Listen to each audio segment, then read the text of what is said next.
The word ain't. You may have heard native speakers say it in real life or in movies or songs. What does it mean? And should you use it in your own speech and writing? That's what I'm going to teach you in this lesson. As always, there is a quiz at the end of the video to check your understanding. So let's start.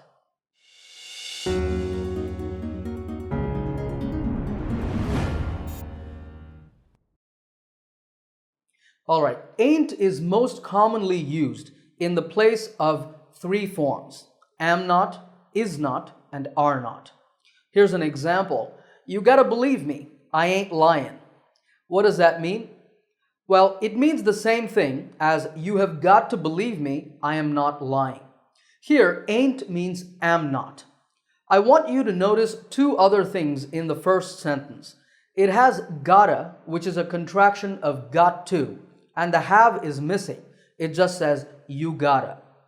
The other thing is lyin, in which the G is dropped. These are features of informal, colloquial spoken language. But the second sentence with the same meaning is more correct and acceptable in formal or semi-formal situations. So here's an important thing you should know. Ain't is a very informal word, so you should never use it in any formal or semi-formal situation, especially in writing. Okay, here's another example. That guy in the blue shirt, ain't he the new manager? So what is the meaning of ain't here? The meaning is isn't. It's like saying, isn't he the new manager? Notice how this sentence has two parts: that guy in the blue shirt and ain't he the new manager. That's okay in informal speech, but the sentence is not well connected. To make it more grammatical, we can say, isn't that man in the blue shirt the new manager? It's more complex, but it's also more formal. Alright, what about this example? A mother says to her child, you ain't getting no dessert until you eat your vegetables. Can you understand the meaning? It means you aren't getting any dessert until you eat your vegetables. Dessert means cake or ice cream or something like that. So here, ain't means aren't. Notice that the sentence says ain't getting no dessert. Ain't is already a negative, and then you have another no. This is called a double negative, and it is grammatically incorrect. But again, in very informal speech, you will hear that sometimes.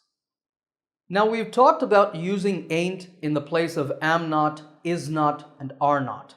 But in some situations, you will also see the word used in the place of have not and has not. For example, we're going to New York to visit some relatives because we ain't been there in ages.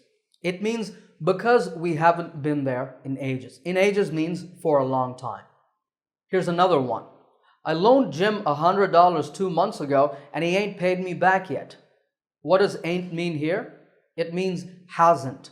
I lent Jim $100 2 months ago, but he hasn't paid me back yet. Lent is considered a little more formal than loaned, and the conjunction but fits better in this sentence when we're talking a little more formally. So here are all the sentences we've looked at. Can you see why ain't is considered bad English? It's because one word is used in the place of so many other words. So the listener gets the impression that your vocabulary is limited, and that's why you're using ain't instead of the more accurate am not, isn't, aren't, haven't, or hasn't. In fact, many people in academic and professional circles consider ain't to be a word only used by less educated people. So my suggestion is that you avoid ain't. I don't use it personally. Now, if you need to say it as part of a joke or in a line from a movie, then it's okay. But in other situations, it's best to just not use this word. Alright, if you're ready, it's now time for the quiz. There are 5 sentences on the screen. All of them are in very informal, non-standard English.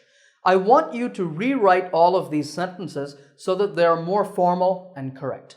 Stop the video, write out your answers, then play the video again and check. Alright, here are the answers. How many did you get right? Let me know in the comments. If your answers were different from mine, you can ask me about that in the comments as well. If you like this lesson, give it a thumbs up by hitting the like button. If you're new to my channel, make sure to click that subscribe button and that bell icon next to it to get my latest lessons right here on YouTube. Happy learning, and I will see you in another lesson soon.